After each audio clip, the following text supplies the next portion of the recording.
Hello po mga kababayan, si Dante Maravillas.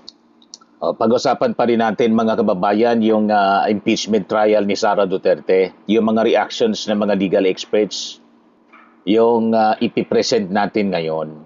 Sabi po kasi ni Dean Mel Santa Maria, yung mga ginawa ng defense, imbes na ma-destroy yung witness, magiba yung credibility ng witness, lalong lumakas.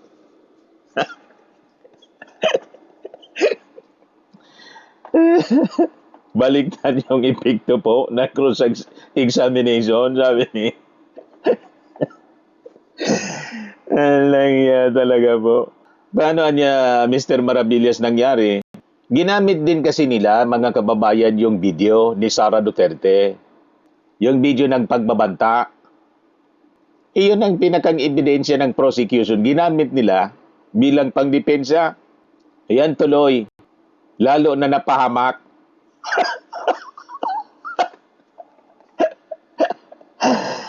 So ganun mga kababayan yung analysis ng isang legal expert na si Dean Mel Santa Maria. Yan, sabi dyan, ex-law Dean, defense boosted prosecution case with same video evidence. Napasama palalo.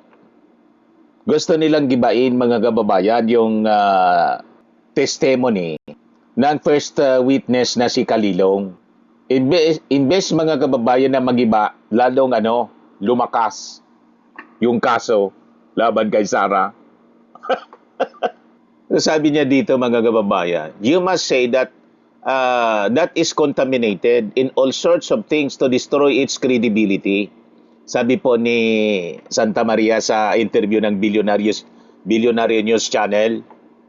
Instead niya, sabi niya, yung defense itself showed portions of the same video during the cross-examination to supply context for VP Sara Duterte's remarks.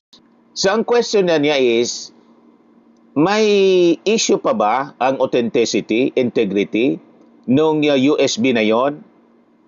Kasi sila mismo nagpakita ng snippets ng portion ng video. So yung paggamit nila ng the same material raises now a serious question, sabi po ni Santa Maria. Whether they can still dispute yung credibility ng credibility ng video, the authenticity ng video. Kasi ginamit nga nila din mga kababayan yung video, di credible.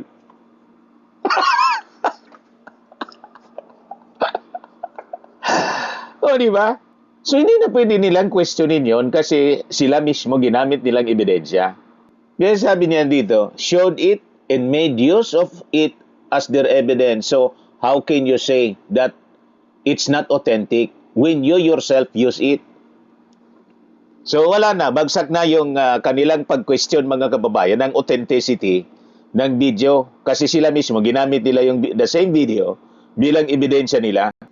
So, sabi dito, Santa Maria described that development niya as one of the points where the prosecution gained the upper hand. Lamang na lamang po yung prosecution. Kasi nga po, yung prosecution nasa katotohanan. Yung yung defense nasa kasinungalingan. Tayong lahat testigo mga kababayan kasi nakita natin yung pagbabanta, recorded. At nakita din natin nung mag-live stream siya. Tama po? Yes, sabi ni Mel Santa Maria, I think that was one of them, no? Na talagang na-outsmart sila. So, paliwanag mga kababayan ni Santa Maria that the prosecution's decision not to conduct a redirect examination after the defense used the video made sense because the cross-examination may have already reinforced the offer of evidence. Hindi na kailangan, mga kababayan, kasi mismong yung defense ni-recognize yun as authentic. In effect, mga kababayan, kasi ginamit din nila bilang ebidensya. Sabi pa niya, and the cross-examination did not even touch on the science and technology of this thing. Ang inatake lang nila the motivation, the affidavit, sabi po ni Santa Maria. Santa Maria said the defense appeared to concede that the statement existed while arguing that it was protected speech or did not rise to the level of an impeachable offense. At yung answer, hindi naman talaga nila sinabing hindi sinabi yan. Ang sinasabi lang nila, it was an exercise of her freedom of expression. So in effect, sabi ni Santa Maria, sinasabi nila, nasabi nila yan, pero hindi yan humantong sa impeachable offense. So, in a way, there is some admission there. So may admission mga kababayan, lumalabas. Aminado yung defense na talagang ginawa yan yung pagbabanta ni Sara Duterte.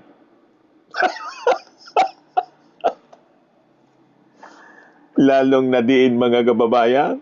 So tingin natin kung titingin po sa ebidensya talagang napakalakas.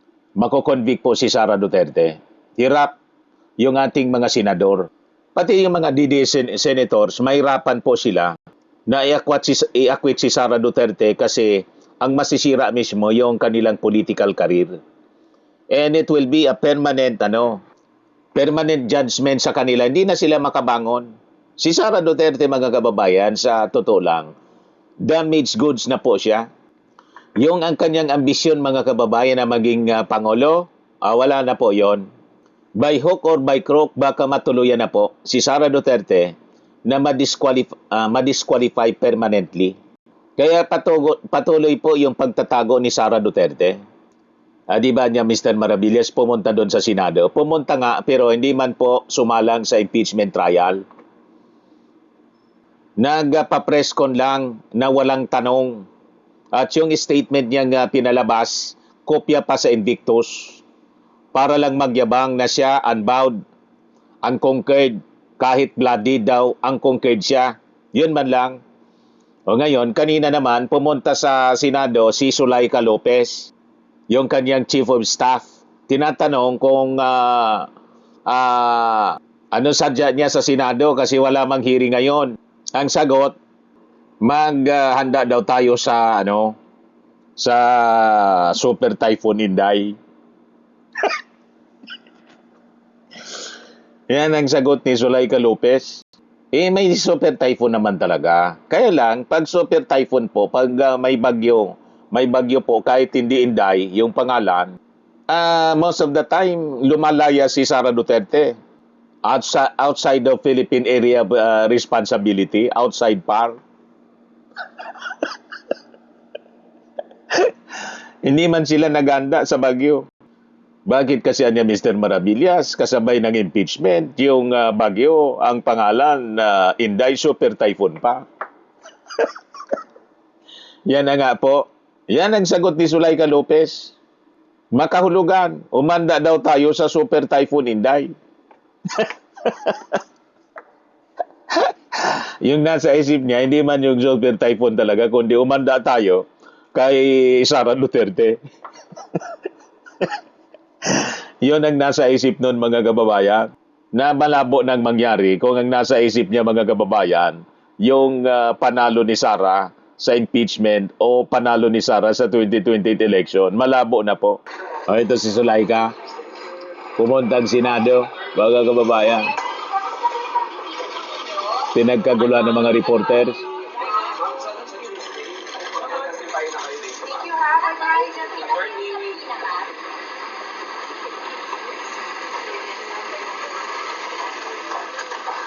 Binahabol ng mga reporters para kunan ng statement po.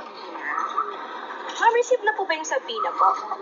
Pero atin po kayo. On Tuesday daw po kayo mag-testify, attorney.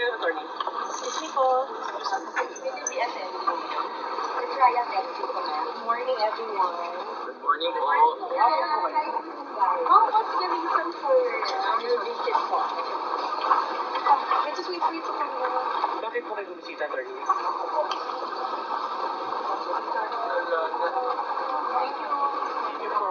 Ingat po.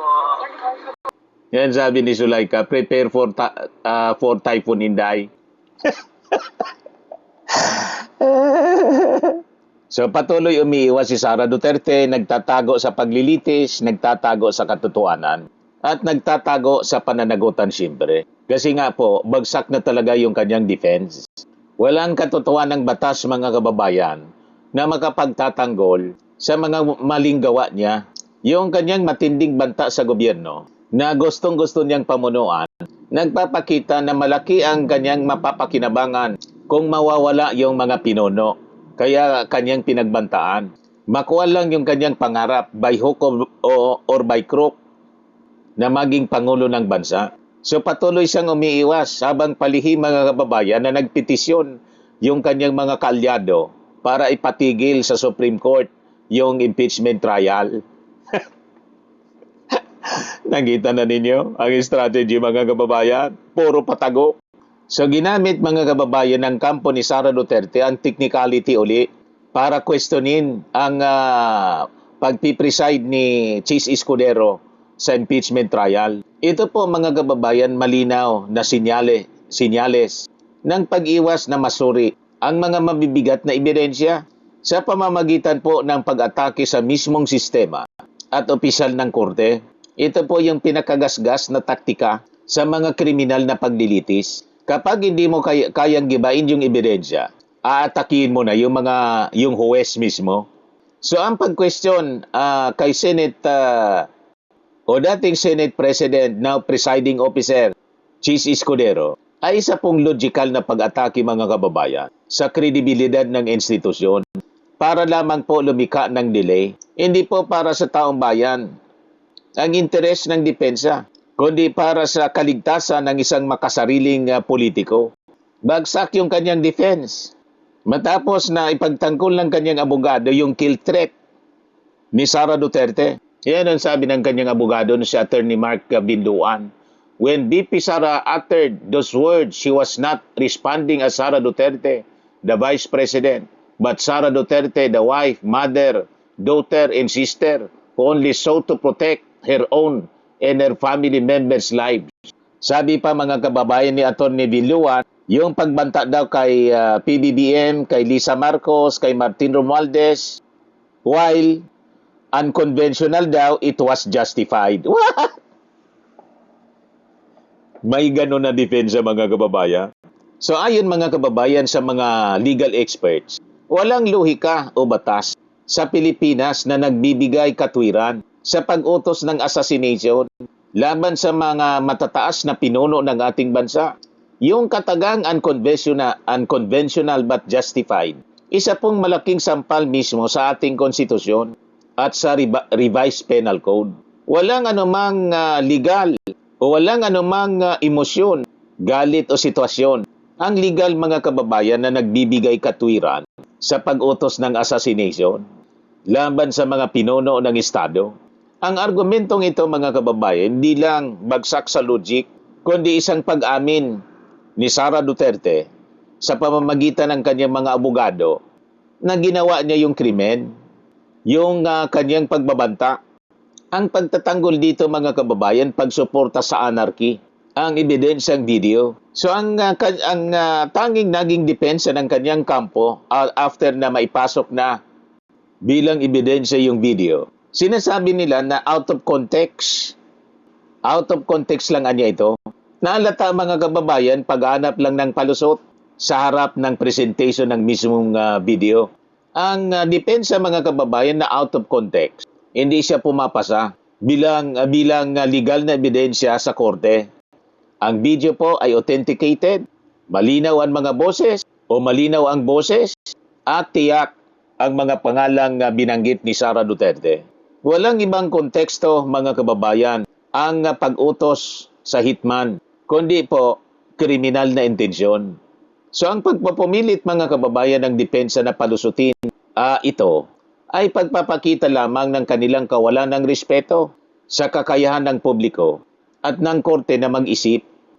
Yung first witness, si Kalilong mga kababayan, krinos-examine ni Alan Peter Cayetano, ayon, lalong nadiin si Sara Duterte kasi tinatanong niya kung it is conditional. Sabi ni Kalilong, while it is conditional anya, yung threat anya is absolute.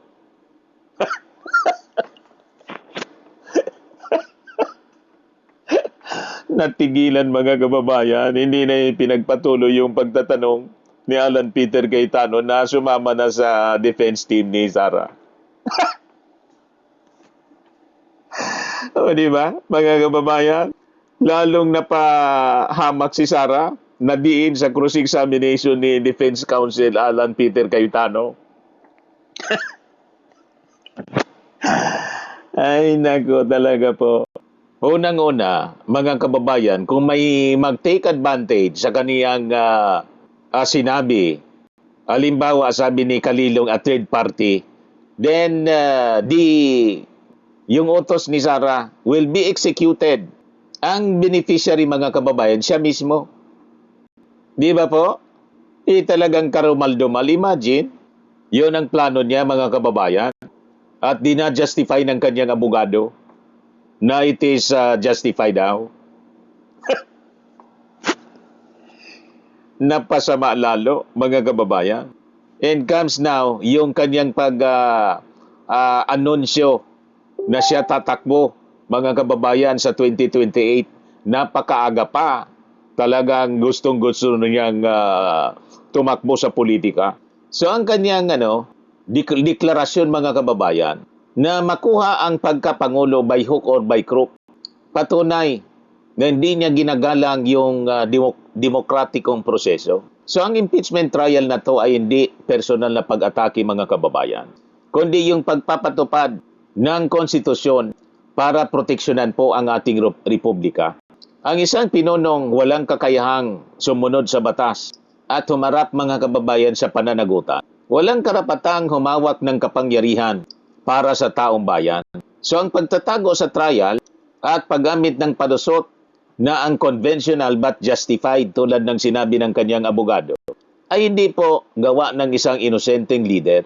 Ito ay depensa ng isang kampong takot sa katotohanan dahil alam niyang walang batas, walang logic at walang integridad mga kababayan na natitira pa sa kanyang panig.